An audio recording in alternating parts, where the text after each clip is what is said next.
Hi everyone, this is Tim Melvin from the Tim Melvin Deep Value Report and Banking on Profits newsletter, coming to you from down here on the first day of December in Central Florida. Holiday seasons are rolling right up on us here. We've got the Christmas tree went up this weekend. My wife is a little apoplectic that she, scheduling reasons, has not been able to drape every inch of the outside house in some type of lighted decorations and kick the electric bill into as high a gear as possible.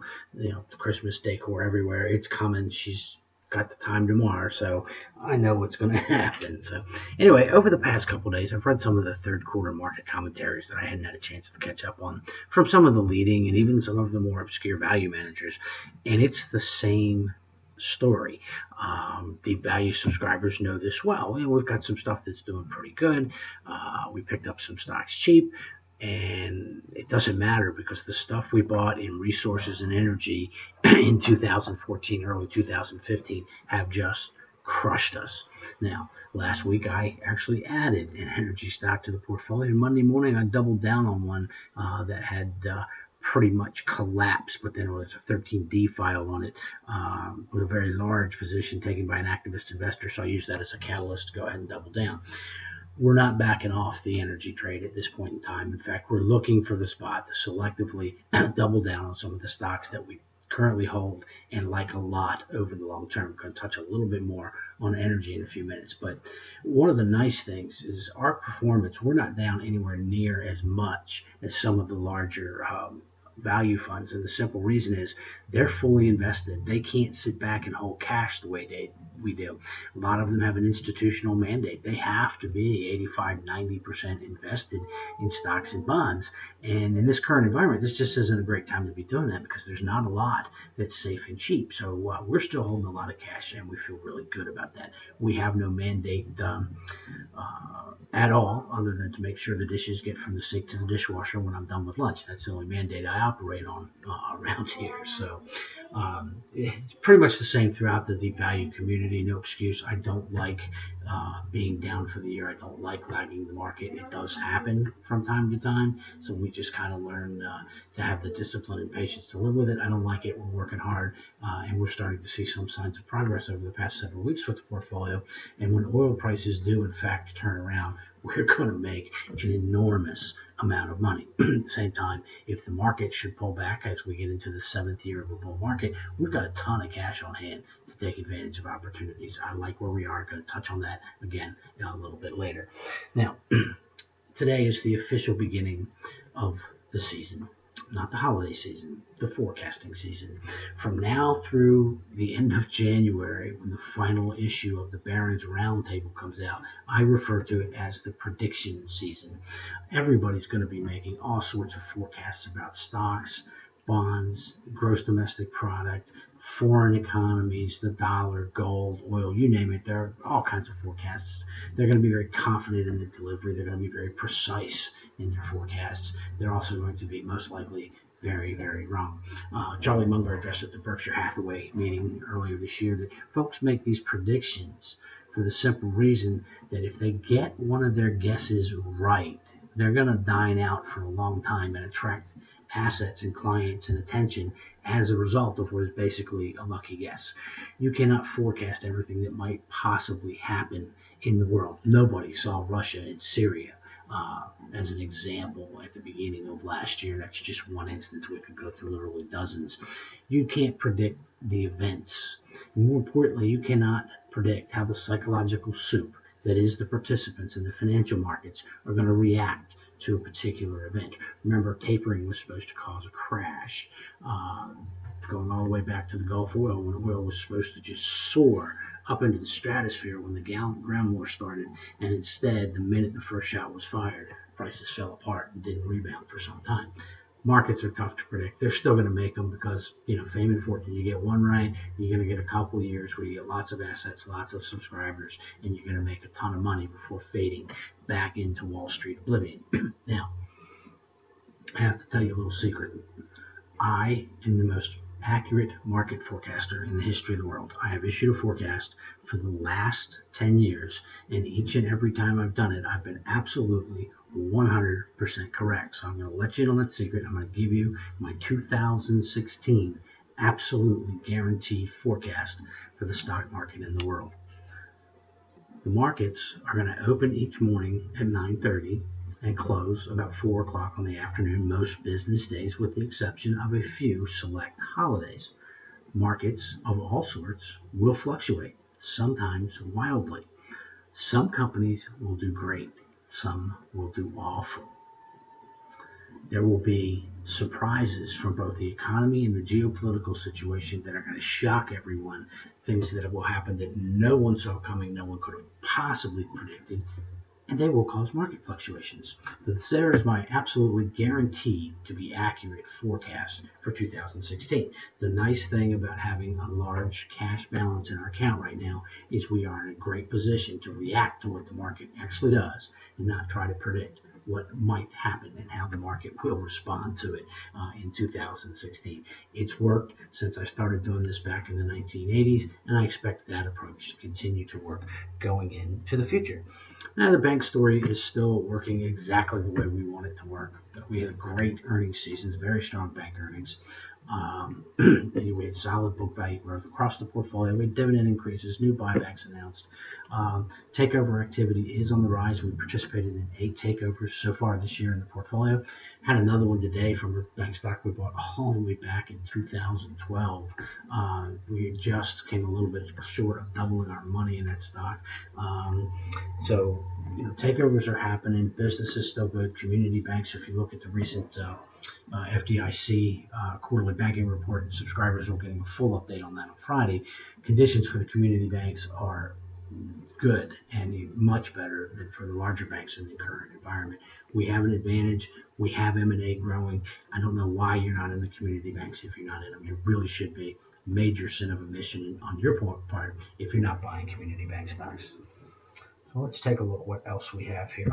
On the energy front, let me touch on this because it's a really cool story, and it's probably going to have a great impact on my kid's life, maybe my grandkid's life, but it's down the road.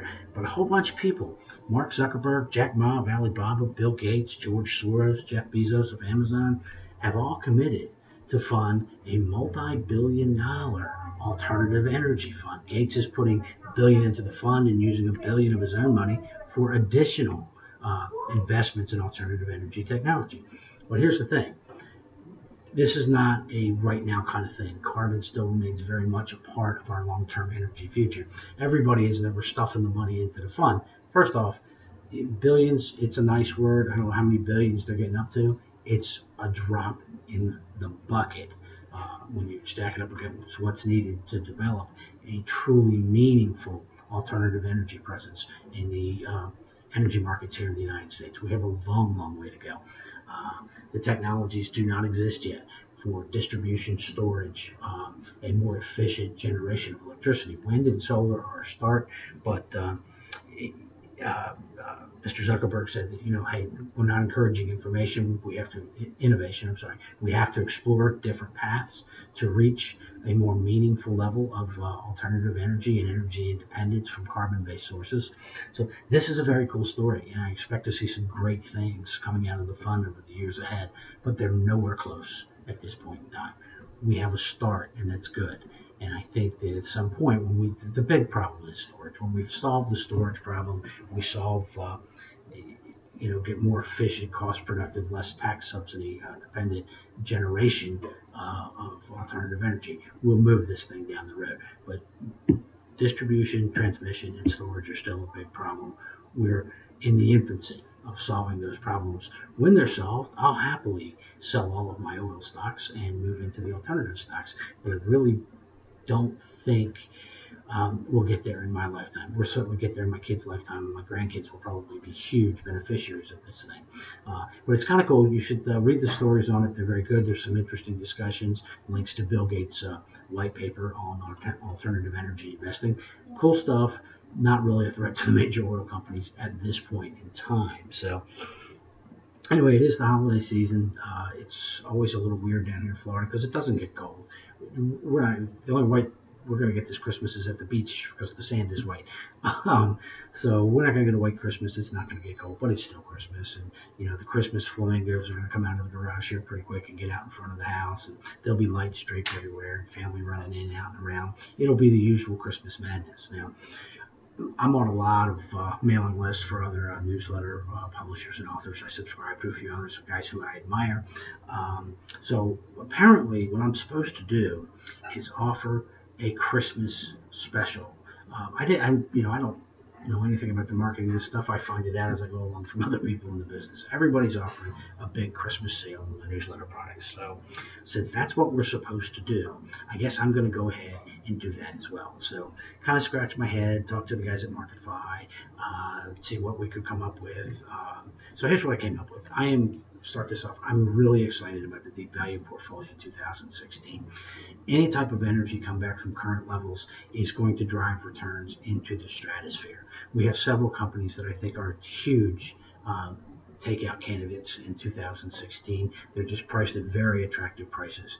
The international portfolio is more than holding its own, and the income portfolio is performing very nicely, providing an enormous stream of income at this point in time. We've got a little fine tuning to do in that portfolio as we get to the end of the year. We want to do some tax matching and get maybe away a little bit from the business development companies and into some high yield operating companies. But that's, as I said, the portfolio is doing exactly what it was designed to do. It's a fully invested portfolio designed to kick off a high level of income, and it's doing that. I'm really excited about all three portfolios. Got some innovations and new ideas and new things kicking around in the back of my mind I want to add to the service next year. So I think it's going to be a great year to be a Deep Value subscriber. Now, if you're a Deep Value new subscriber, hey, this is the time to buy in to Deep Value. Deep Value has lagged badly for the last couple of years. I think that cycle's about to turn. I think you'll see small cap value come back into the spotlight next year, especially if stock prices go down. Remember, when markets collapse is when Deep Value investing performs the best, while the market's collapsing and in the immediate 2 to 3 year aftermath. So this is the time to get into a Deep Value style of investing. Now, having said that, I'm a firm believer in the trade of the decade. I believe that, we might be coming into the fourth inning of this thing. There's still over 6,000 banks. We talked to the folks at Rhino Capital not too long ago. They said maybe this will go until we get down to less than 1,000 banks. They pointed at Europe and said, look at European nations. They don't have dozens of banks in the state. They might have one or two. So I don't know if we'll ever get there, but there's still going to be massive consolidation in the banking space.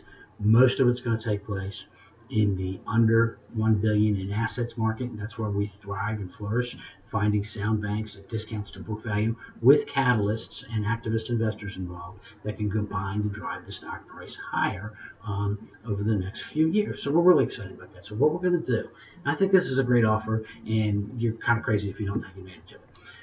Deep Value is normally $3.99. We're going to do that for $2.79 for the year. But then we're going to give you a free year of Banking on Profits. That's $199 value. That's the monthly edition of Banking on Profits. You get focus picks, two focus banks every month to talk about, except for those months where we do the 13 F filings. And then we're going to look at what all the bank stock activists and specialists are buying. We track all 13 D filings throughout the year for you in the small community banks. We track insider buying across the banking community. We have guest columnists that come in each month and share some information about their view and condition of the banking industry in general, community banks in particular. So it's definitely a useful publication, gets you on the right track to unlocking and uncovering those profits that are available in the trade of the decade in community bank stocks. You're going to get that free. So you'll have both Deep Value and the Banking on Profits monthly for a year for $2.79. That's a little over 30% off the regular price for Deep Value. I think that's a fantastic holiday offer. I'm going to put a link into the description box so you guys can sign up and take advantage of that. It's good for December only, okay? When the calendar ticks around and we're all singing Old Lang Syne, the offer's gone. So I think this is a great holiday offer. They tell me I'm supposed to do one, so there's mine for this year. Okay, I'm going to be worthless around the house for the next week. There's just a ton of books released this week. Bunch more next week, and then of course we've got in 2 weeks we've got the Army-Navy game coming up, so I'm pretty excited about that. Love this time of year as we move in closer to the holidays. Lots of great college football. The publishers are releasing all their Christmas shopping lists. It's just a good time to be me, basically. So I'm really excited about Deep Value and Banking on Profits next year. So sign up, $2.79 for the Deep Value newsletter for the whole year with all the weekly updates and trade alerts and everything that's involved in that service. And then you get the Banking on Profits monthly to gain exposure to the trade of the decade. So anyway, that's about it for me. We'll have a little bit more stuff next week. We're still kind of recovering from the Thanksgiving shuffle over the past weekend. So I will talk to you guys next week. Have a fantastic week, everyone, and thanks for watching.